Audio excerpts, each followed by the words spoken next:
अरे कोण आला रे कोण आला व्हॉइस ऑफ मीडियाचा वाघ आला. अरे कोण आला रे कोण आला व्हॉइस ऑफ मीडियाचा वाघ आला. खूबा बढ़िया voice of media, voice of media, अरे खूबा बढ़िया voice of media, voice of media. सन्मान व्हावा आणि आपल्या सगळ्यांशी संवाद व्हावा या हेतूने मागे काही जण बोलतायत आपसामध्ये ते एखादा जागी शांत बसा, बोलू नका. काही जण फोनवर आहेत, त्यांना विनंती आहे की आपला फोन बाजूला ठेवा.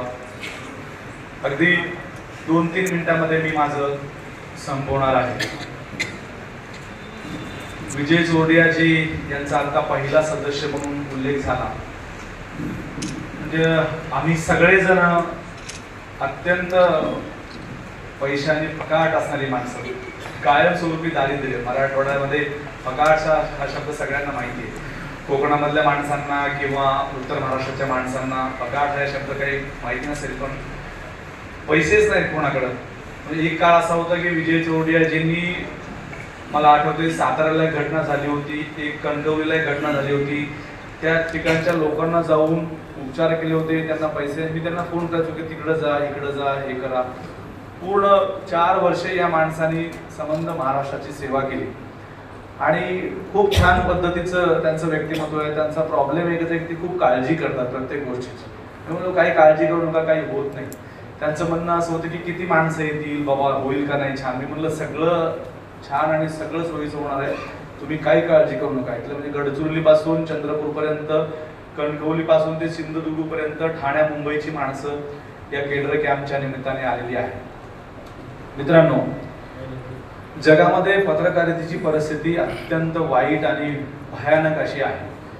त्याच्यावर अधिकचं भाष्य सन्माननीय विशालजी करतील. विशाल पाटील हे सध्या लोकशाहीला संपादक आहेत आणि आपल्या सगळ्या टीम मध्ये आलेले आहेत. काळ्यांचा गजरात आपण त्यांचं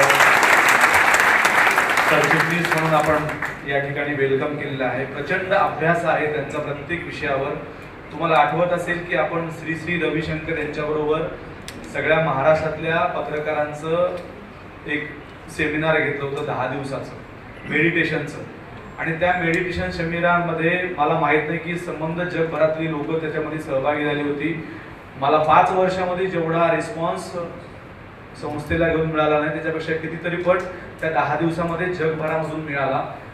प्रत्येक जण म्हणत होतं की तुमची टीम त्याच्यामध्ये सहभागी झालेली आहे, आम्हाला खूप आवडलं. प्रचंड नेटवर्क आहे विशालबाईचं आणि खूप छान पद्धतीनं ते माणसाला अडॉप्ट करतात, त्यांच्यासोबत राहतात, त्यांना साथ देतात आणि अत्यंत पॉझिटिव्ह आहेत. मला असं वाटतं की आपल्या संस्थेचे 5-6 लोक, म्हणजे आता प्रसन्न जोशी, त्याच्यानंतर काथे प्रसाद काथे, खांडेकर सर, अशा एक 7-8 लोकांचं या 2-4 दिवसामध्ये आपण हे करतोय. तर ही सगळी मंडळी आपण का घेतोय की आपल्याला खूप ताकद आहे आपली दाखवायची, खूप मोठी माणसं आहोत असं म्हणून दाखवायची का आपल्याला काहीतरी आमच्याकडे पहा, खबरदार आमच्याकडे पाहा तर आमच्याकडे मोठी ताकद आहे, असं अजिबात नाही. आपल्याला आपला अहंकार, आपल्याला काय मी खूप शहाणा आहे असं अजिबात दाखवायचं नाही.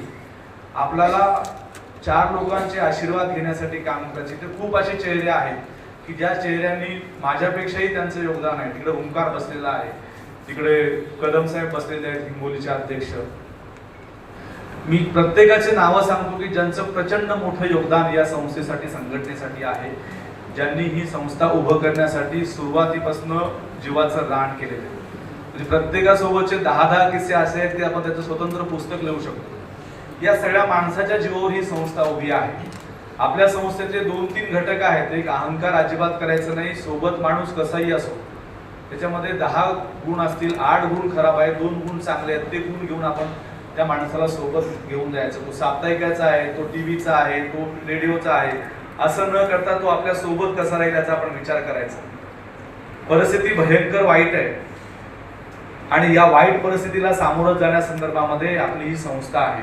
म्हणजे एकमेकाला किशोरनी, कारंजेकरनी खूप सांगितलं, म्हणजे तो फॅमिली डिस्टर्ब होता. अनेकांनी मला सांगितलं की सर असं काढलं पाहिजे, आपली बदनामी होते. मी म्हणलं नाही, आपला माणूस कितीही चुकला, त्याच्यावर कुठल्याही प्रकारचे कितीही गुन्हे दाखल झाले, आपल्या माणसाला आपण सोडायचं नाही. आपण त्याला सोबत घ्यायचं आणि सोबत घेऊन त्याला प्रत्येक वेळेला संधी द्यायची.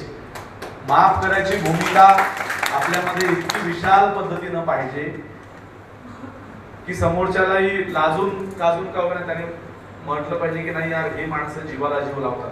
आपल्या सगळ्यांचं असंच.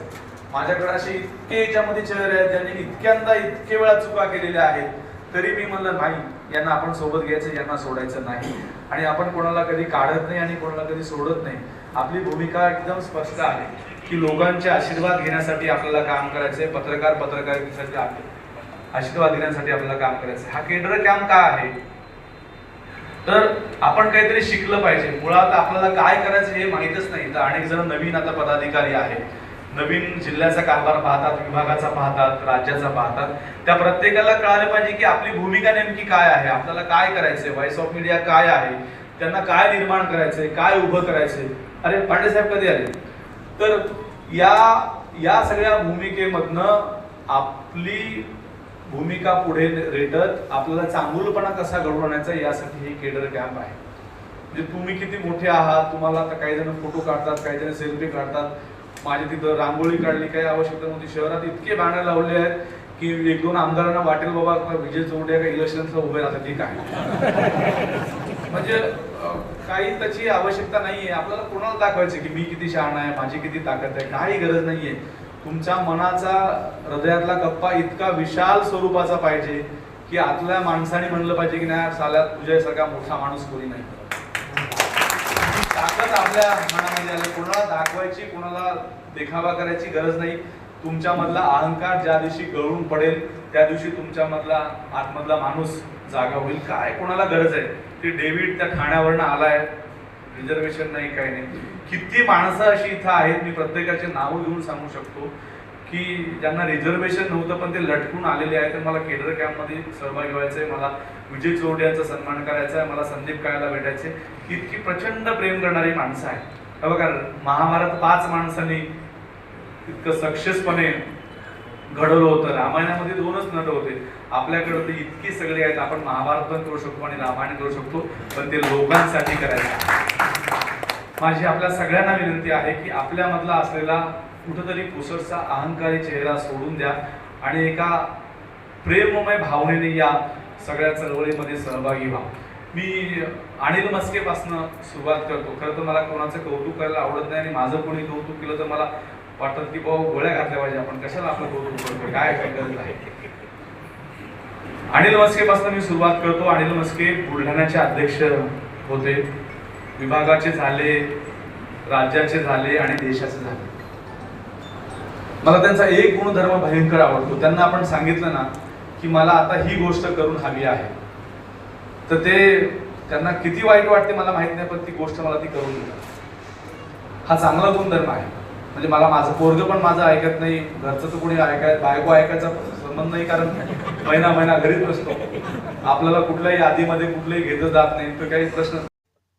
आपण पाहतात क्रांती सूर्य न्यूज सातारा. आमच्या चॅनलला लाईक आणि सबस्क्राईब करा.